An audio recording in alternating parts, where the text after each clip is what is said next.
Right, moving on. The King reportedly held secret meetings with the Duke of York about his plans for an investment scheme run by an alleged spy. That's according to a former senior advisor to Andrew, who also claims the embattled Duke had a communication channel with the Chinese President Xi Jinping. Buckingham Palace, however, insists that the King had no knowledge of the Duke's dealings with the alleged spy. Yang Tembo, with a palace spokesperson, saying, whilst His Majesty met with the Duke and his advisor to hear outlined proposals for independent funding over the past year, the individual known as H6 was not mentioned at any time or in any way as part of these discussions. Well, the allegations were made public after court documents were heard in open courts. That's where all this has come from. Security expert Will Geddes joins us now. Will, it's lovely to see you. What do you make of all of this? Well, it's very, very curious, but it's also something which really does come to light to show what the Chinese have as a very well-organised strategy to try and infiltrate positions of power and influence within not only the United Kingdom, but elsewhere around the world. And they have dedicated to the United Work Party, or department, which is this specialist group that is trying to promote commerce. We know for a fact that it's been financed to the tune of about 3 billion by the Chinese Communist Party to try and get into those circles. And we know for a fact that Prince Andrew was incredibly vulnerable at the time that he was approached by H6, or otherwise known as Yang Chengbo. Seems a bit odd, though, that he managed to get himself involved in any of this. How did that come about? I don't understand why the King kind of made this connection, and Andrew as well. Us blokes hate talking about a little thinning up top, and many of us settle with that balding look, but that wasn't for me, and that's why I went to Elite Hair, the world's leading hair loss clinic, and now I've had over 4,000 new hairs added to this barnet, and very soon I'm going to be rocking some brand new flowing locks. And you can too! So how does it work? Step 1, I sent the team a set of photos of my head. Step 2, I then spoke to one of the Elite Hair staff who looked through my photo submissions and worked out a treatment plan for me. Step 3, Elite Hair then organised accommodation and the treatment. I was at their state-of-the-art treatment centre in Istanbul, and their incredibly kind staff took me through the process, and before I knew it, I was in surgery. Elite Hair and their leading medical experts have specialised in pain-free treatments using the Sleep Deep method, and they really mean that. I felt incredibly relaxed the whole time, and I haven't felt any pain since. Check out Elite Hair using the link in the description. When you do, Elite Hair will provide you with a free personalised hair analysis. Then you'll join over 100,000 happy patients. Hit that link and start your hair growth journey like I did today.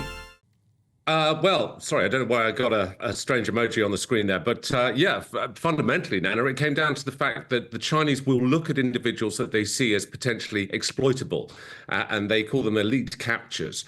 And Prince Andrew at this particular time had this pitch for the palace where he was trying to recover his reputation after that disastrous Newsnight interview.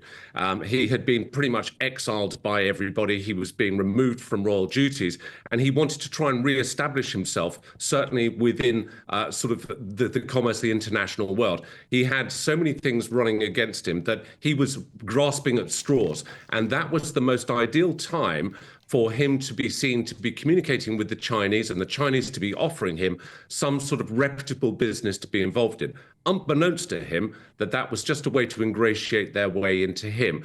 And how these strategies work, very simply, is to puddle jump. It's to get one person who is of influence, to get them to refer them to someone else, to refer to someone else. And that's, again, how they manage to stretch their tendrils, if you like. Yeah, what do you make of these claims that Prince Andrew had a direct line of communication with President Xi Jinping? Well, yes, I mean, certainly that has been established now, that he was sending birthday cards and Christmas cards, and these were bits of information, obviously, that were again, fortifying that relationship. And again, it just shows the levels of desperation that Prince Andrew was probably at that particular time. So again, it's one of those things where Prince Andrew has unfortunately opened up the royal family to a considerable amount of embarrassment, and King Charles inevitably wanted to shut this down as much as possible, because certainly the domestic security services, MI5 and international MI6, were certainly warning against it, and that is why Yang Zhenbo has been pretty much exiled from the country and told not to return. What is it that they were hoping to get out of Prince Andrew in terms of information? What relevant secrets could he expose?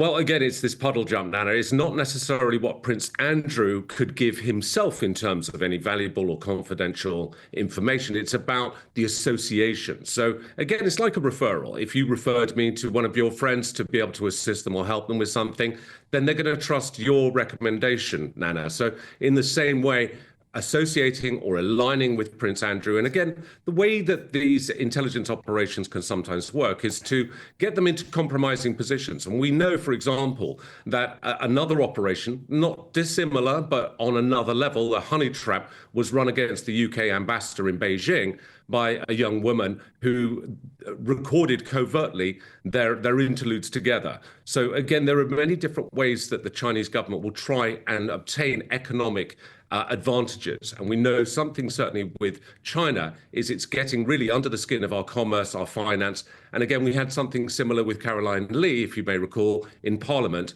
where she was lobbying certain MPs. Again, she was associated to the Chinese Communist Party. What seems, I have to say, it does seem slightly tenuous is now he's trying to pull the king into this, as is on a lot of the papers this morning. I mean, the fact he was having a meeting with Andrew about his finances, I mean, the palace saying at no point was H6 this man mentioned. The fact that the king was talking to his brother about how he was going to finance himself doesn't seem that unusual. No, it doesn't seem that unusual. And certainly as Andrew's been withdrawn from royal duties, obviously he's got to pay his bills in some shape or form. So Prince Andrew would be looking for any opportunities he could potentially garnish. So King Charles, much like Queen Elizabeth, would have had the overall responsibility and directive to any other members of the royal family as to who they should be associated with, who they can do business with. And again, when it starts becoming something which is potentially compromising or reputationally damaging, that's when obviously the king needs to step in and say, enough is enough. Will, really good to see you this morning. Thank you. Thank you. Well, the former advisor to the Duke, Dominic Hampshire, has released the following statement in which he says, "For the record, as soon as the Duke of York was advised to cease all contact with Mr Yang, he fully complied. He did not receive a penny in funding or support directly or indirectly from any Chinese individual or entity."